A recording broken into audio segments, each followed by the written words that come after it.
వేల కోట్ల దోపిడీకి ఏదైతే తెరలేపారో దాన్ని బయటపెట్టి ఆనాడు ప్రజల్ని అప్రమత్తం చేసి చైతన్యవంతం చేసి అడ్డుకున్నది బీఆర్ఎస్.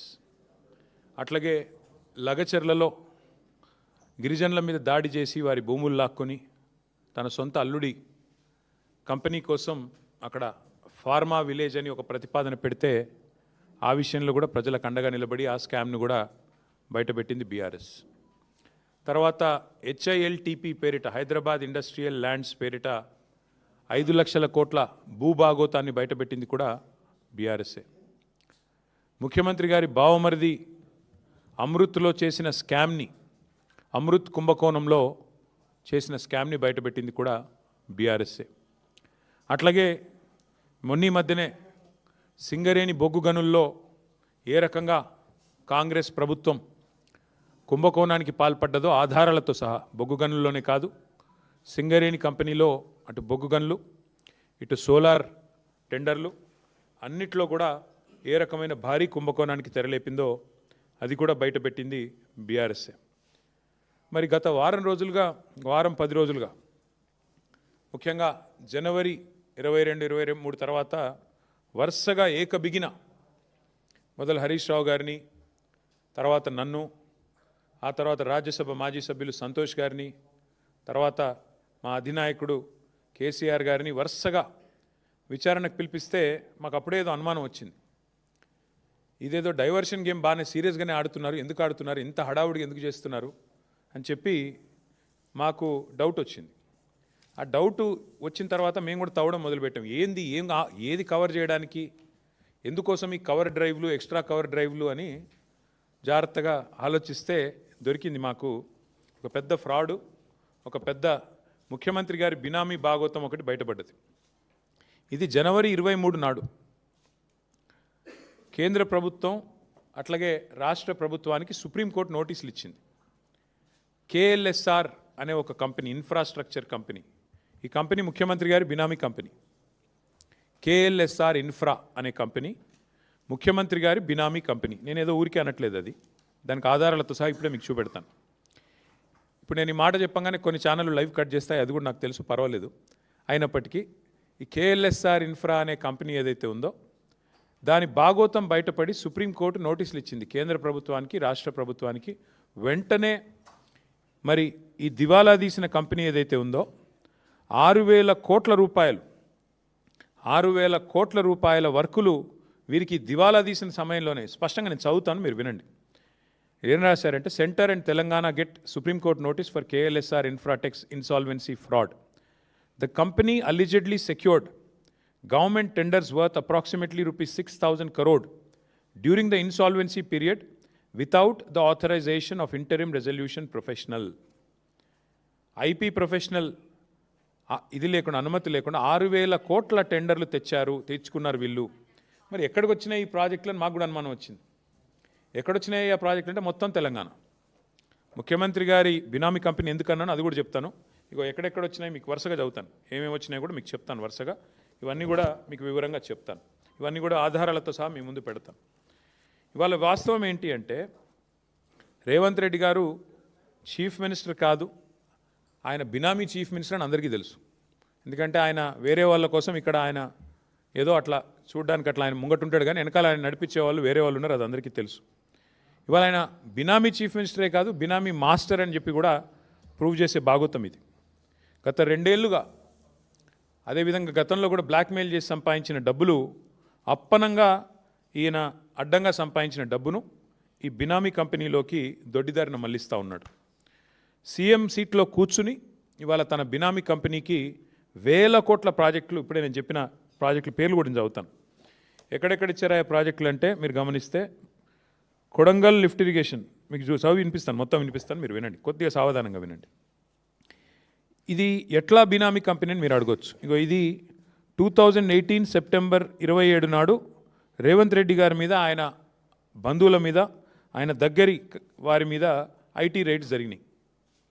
ఇది టైమ్స్ ఆఫ్ ఇండియా రిపోర్ట్. ఇది రేవంత్ రెడ్డి గారి మీద IT రైడ్లు జరిగితే ఎవరెవరి మీద జరిగినాయంటే, ఆ రోజు ఆయనకు 2018 సెప్టెంబర్ 27 ఆ రోజు ఏమేం చెప్పారంటే ఐటీ వాళ్ళు కూడా సాయి మౌర్య ఎస్టేట్స్ అనే కంపెనీ వాళ్ళ బ్రదర్ ఇన్ లాది, వాళ్ళు సరిగ్గా ట్యాక్స్ పే చేయట్లేదు.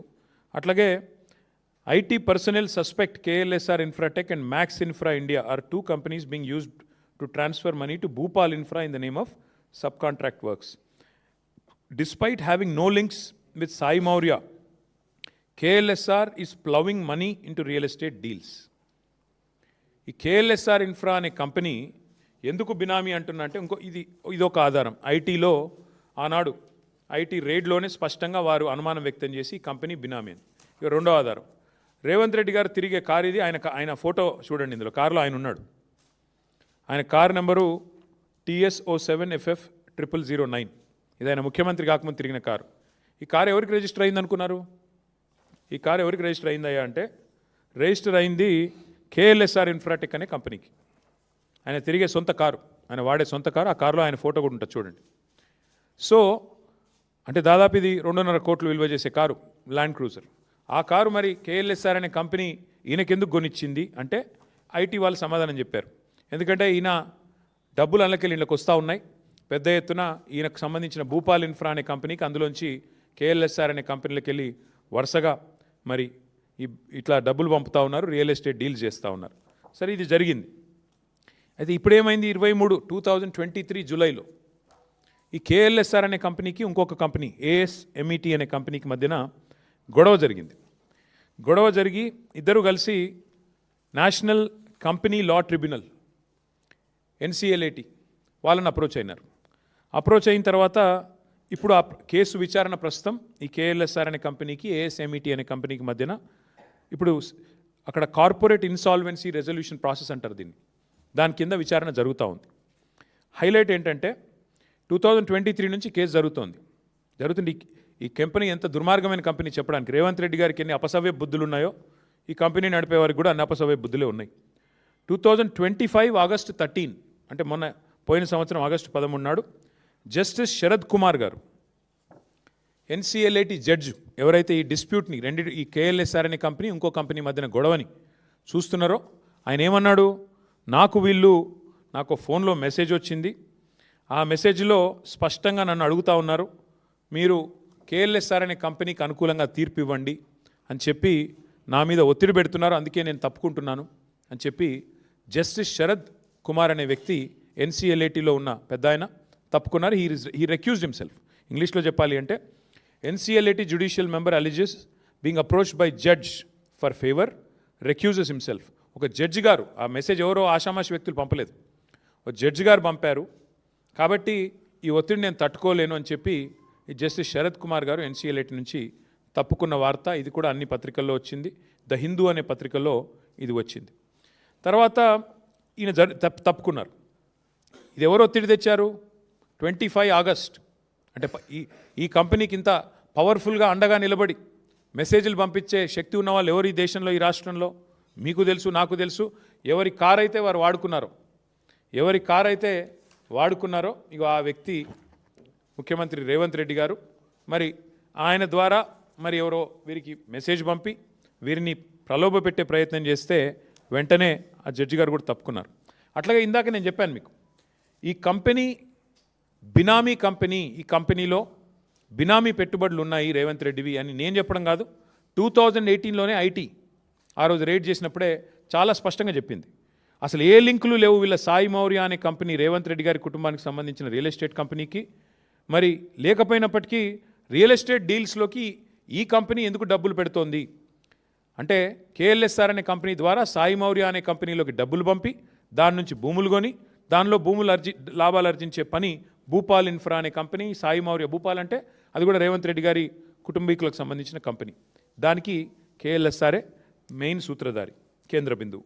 అట్లాగే ఇక్కడ ఇంకొక విషయం, 2018లో ఎన్ఫోర్స్మెంట్ డైరెక్టరేట్ ఈడీ వాళ్ళు కూడా వీళ్ళ మీద రేడ్ చేశారు. ఆ రోజు రేడ్ చేసినప్పుడు ఇప్పుడే నేను చదివాను, ఈడీ ఐటీ రేడ్ చేస్తే ఆ రోజే ఈ వార్త కూడా వచ్చింది, ఈ కంపెనీ బినామీ రేవంత్ రెడ్డి గారికి అని అనుమానాలు వ్యక్తమవుతున్నాయి అని చెప్పి వార్తలు వచ్చినాయి. ఈ అనుమానం వ్యక్తం చేయడానికి ఇప్పుడే నేను చెప్పాను, ల్యాండ్ క్రూజర్ వెహికల్ ఏదైతే రేవంత్ రెడ్డి గారు బాహాటంగా తిరిగేటాడో అది కంపెనీ కొనిచ్చిందే. అట్లాగే ఈ మధ్యనేదో దొంగతనం బయటపడే వరకు మార్చినట్టున్నారు. ఇంకా విచిత్రం ఏంటంటే ఇక రేవంత్ రెడ్డి గారు ముఖ్యమంత్రి కాగానే వీళ్ళకి రెక్కలు వచ్చినాయి.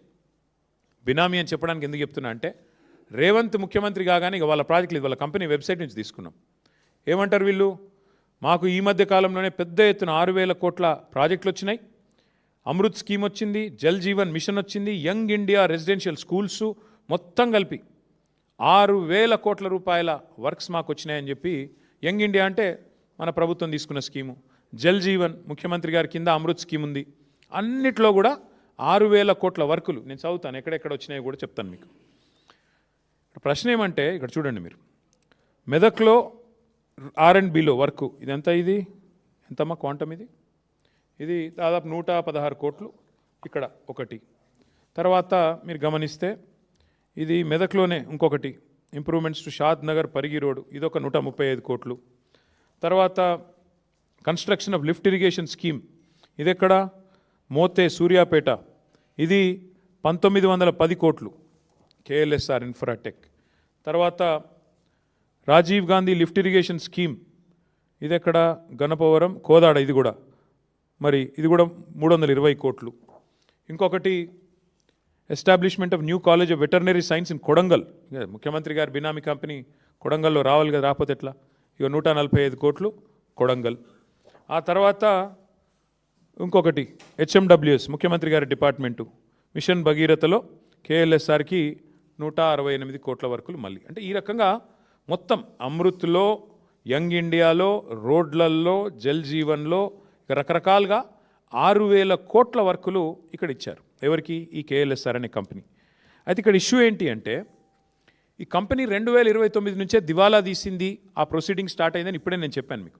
2023లోనే జూలై 23లోనే వీళ్ళు, అంతకంటే ముందు ఇచ్చింటే అర్థం ఉంది, 2023 కంటే ముందు ఇచ్చింటే అర్థం ఉంది. కానీ వీళ్ళు 2023 నుంచి దివాలా తీసి ఇన్సాల్వెన్సీ పిటిషన్ నడుస్తుంది. దివాలా తీసిన కంపెనీ దివాలా కేసు 23 జూలై నుంచి విచారణలో ఉంటే సిబ్బంది వేతనాలకు డబ్బులు లేవు ఈ కంపెనీ దగ్గర. KLSR అనే కంపెనీకి తమ ఎంప్లాయీస్కి జీతాలు ఇవ్వడానికి డబ్బులు లేక 15 లక్షల రూపాయలు అప్పు తీసుకున్నారు బ్యాంక్ నుంచి. కావాలంటే ఆ వివరాలు కూడా మీ ముందు పెడతాను. అలాంటి కంపెనీకి ఇవాళ సడన్గా, ఇది వాళ్ళదే వెబ్సైట్, 6,000 కోట్ల వర్కులు దివాలా తీసి ఎంప్లాయీస్ జీతాలు ఇవ్వడానికి లేని కంపెనీకి 6,000 కోట్ల వర్కులు వచ్చినాయి అంటే, తెలంగాణలో వరద బారుతోందంటే ఏ రకంగా మరి ఈ కంపెనీకి వస్తూ ఉన్నాయి మనం ఆలోచించాల్సిన అవసరం ఉంది. అయితే ఇక్కడ ఇంట్రెస్టింగ్ విషయం ఏంటి అంటే ఈ NCLATలో ఎప్పుడైతే జడ్జి గారి మీద ప్రలోభ పెట్టే ప్రయత్నం చేశారు, జడ్జి గారిని ఒత్తిడి చేసే ప్రయత్నం చేశారు, అట్లాగే ఆర్థిక లావాదేవీలు నిలిపేయండి అని చెప్పిన తర్వాత కూడా ఈ కంపెనీ ఖాతాల్లో 150 కోట్ల లావాదేవీలు జరిగిన తర్వాత సుప్రీంకోర్టు, నేను చెప్పడం కాదు, జనవరి 23 మొన్న పోయిన వారం జనవరి 23 నాడు సుప్రీంకోర్టు రాష్ట్ర ప్రభుత్వానికి కేంద్ర ప్రభుత్వానికి ఆదేశం ఇచ్చింది. మీరు ఎట్లా ఈ దివాలా తీసిన కంపెనీకి మీరు ఎందుకు ఇస్తున్నారు వర్కులు?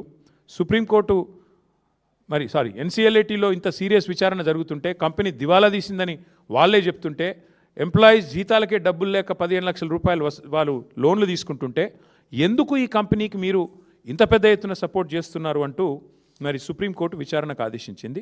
ఇది నాది కాదు కవిత్వం, ఇది ప్రెస్ PTI రిపోర్ట్, ఇది సుప్రీంకోర్టు ఇచ్చింది.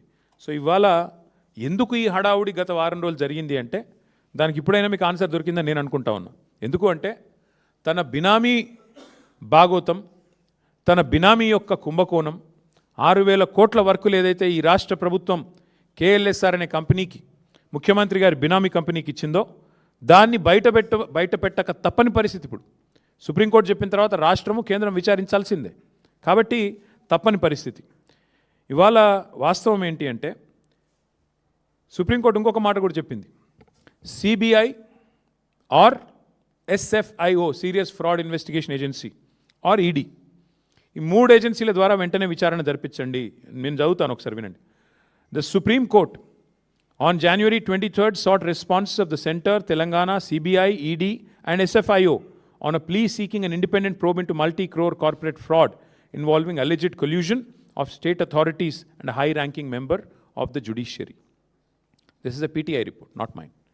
So point ఏంటంటే ఈ ఫ్రాడును, ఈ బినామీ భాగోతాన్ని దాచడానికే గత వారం 10 రోజులు నానా తంటాలు పడి పాపం మిమ్మల్ని ఇబ్బంది పెట్టి మీరు రోడ్ల మీదకి వచ్చి మా నాయకులు మా కార్యకర్తలు ఇబ్బంది పడి ఏం జరిగిందయ్యా ఇందులో అంటే ఇగో అసలు విషయం ఈ దొంగని ఆ కుర్చీలో కూర్చున్న దొంగని ఇద్దరు పరస్పరం తమ బినామీ భాగోతం బయటికి రాకుండా ఉండడం కోసమే దావోస్ నుంచి ఆదేశాలు ఇచ్చి మరి ఈ డ్రామా నడిపారు. అందుకే ఇప్పుడు ఈ ప్రజల ముందు ఈ విషయాన్ని పారదర్శకంగా మేము ఉంచుతా ఉన్నాం. ఈ దివాలా తీసిన కంపెనీకి 6,000 కోట్లు తెలంగాణలో వర్కులు ఎందుకు ఇచ్చారు, ఏ బేసిస్లో ఇచ్చారు, సూటిగా మేము అడుగుతా ఉన్నాం.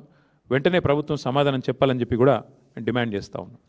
అట్లాగే కోర్టు, సుప్రీంకోర్టు ఏదో ఆషామాషి కోర్టు కాదు, సిబిఐ దర్యాప్తుకు ఆదేశించిన, ఎన్సిఎల్ఐటి లావాదేవీలు నిలిపేయాలని ఆదేశించిన 1,000 కోట్ల కొత్త కాంట్రాక్టులు ఎందుకు ఇచ్చారు, ఎలా ఇచ్చారు, దీనికి సమాధానం ఎవరు చెప్తారు ఈ గవర్నమెంట్లో చెప్పాలని చెప్పి కూడా మేము డిమాండ్ చేస్తూ ఉన్నాం.